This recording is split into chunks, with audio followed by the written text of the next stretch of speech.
ethics, they can develop a good trusting relationship and they're more likely to buy. So that leads into sales ethics, learning objective 2.5.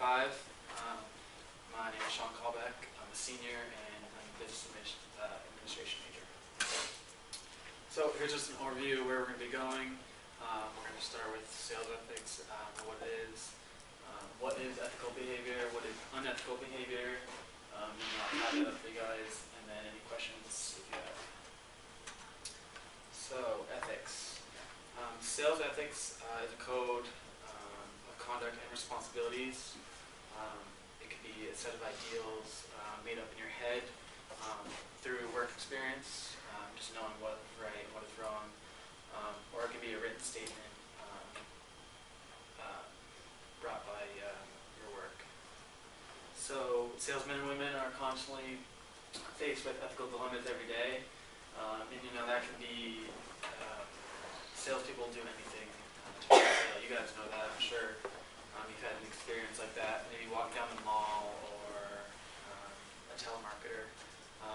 There's a point where it gets too much and they begin to cross that line of ethical and what is unethical. So we'll start in with what is good ethical behavior. And that is basically someone who's trustworthy, respectful, and honest, someone who's customer oriented and really genuinely wants to understand the needs of his or her buyer. So in the book there's an example of it's Exhibit 2.6, SMEI certified, which is Sales and Marketing Executives International, which is basically guiding standards. Some businesses use this as like I said, guidelines to ensure good sales ethics. And examples of those are basically being respectful of your community, being respectful of the competition, even though that may be hard in some instances, and then being respectful of your customer. So we go to 3 areas of unethical behavior, and does someone want to read number 1? Anybody? Deceptive practices. Alright, so what that means basically is salespeople exaggerate about the product, they lie, they say we'll do one thing when it really doesn't do that, or they withhold important information about the product. So that leads to number 2. Someone want to read that? Illegal activities? Yep, and I'm sure you guys know somebody who works in the sales field. They use their gas card on the weekends. That actually is considered illegal, I guess.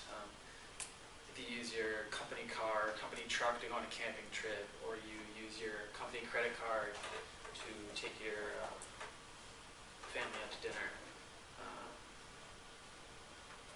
Also negligence, false claims about the company or product you're trying to sell. And does someone want to read number 3? Non-customer oriented behavior. Right, and that is basically skipping the whole process of developing a relationship and gaining that trust you want. It's basically a pushy salesperson, talking fast. Customers actually are somewhat trained themselves, so they don't fall for that. They won't buy that. The most important part in selling is gaining that relationship and earning that trust, and you want to come across as somebody who is trusting you.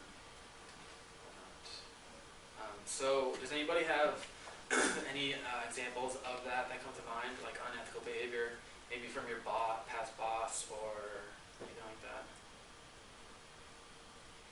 Kind of one of my previous bosses for a summer job, he would always build a relationship with a customer, and then behind his back he would like talk to his staff members about like stupid things that customer has done or something. Yeah.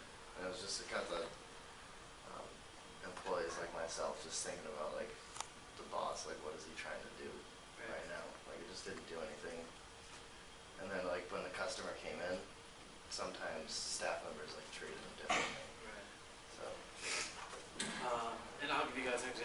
this summer I worked for a landscaper who also does some sales. He sells cars.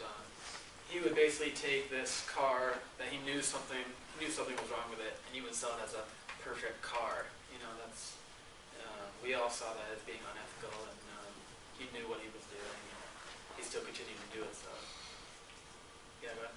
My friend just bought a car from like Littleton Auto or something like that in New Hampshire. Yeah. And the sales, like, after it was like signed off on, they lied to the bank and said it had all these options, so it like jacked up the loan and everything, and now they're like in a legal dispute about it.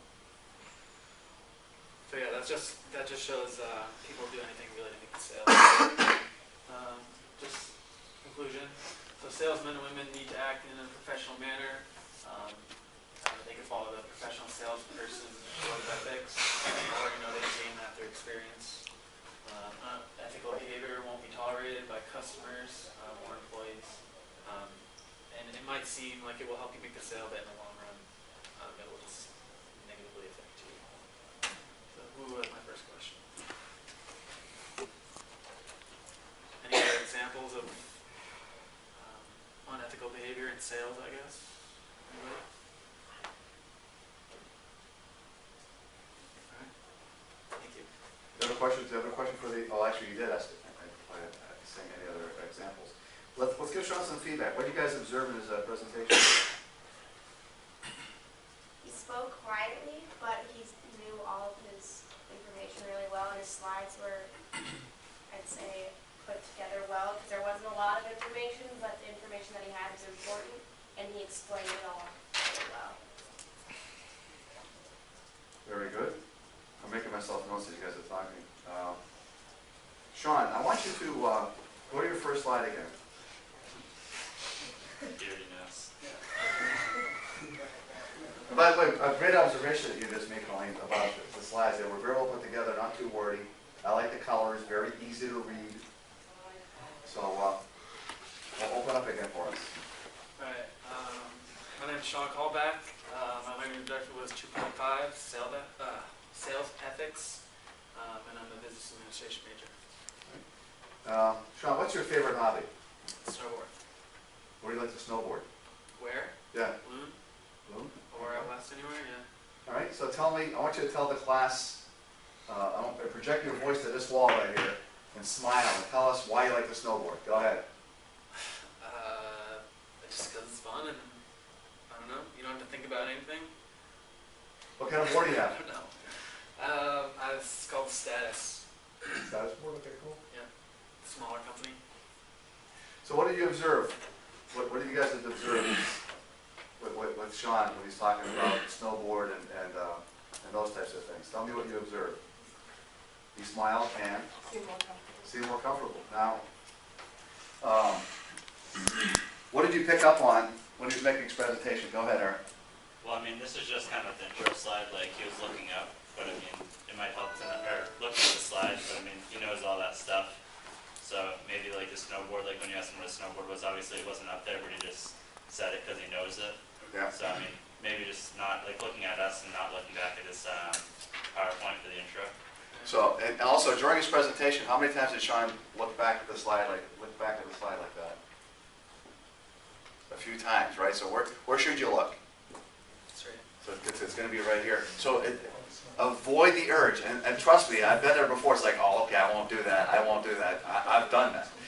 It's because it's right there, and you're all looking at it.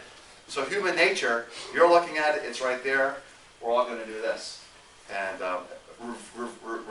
resist that temptation and focus on here. He had his notes all ready to go. That's a good thing. What did he say a lot? So instead of an M, what could you do? Just take a breath. Yeah, take a breathe, silent pause. So I just did it right there. It's a very difficult thing. It takes a lot of work and practice. So thanks, Sean. Well done.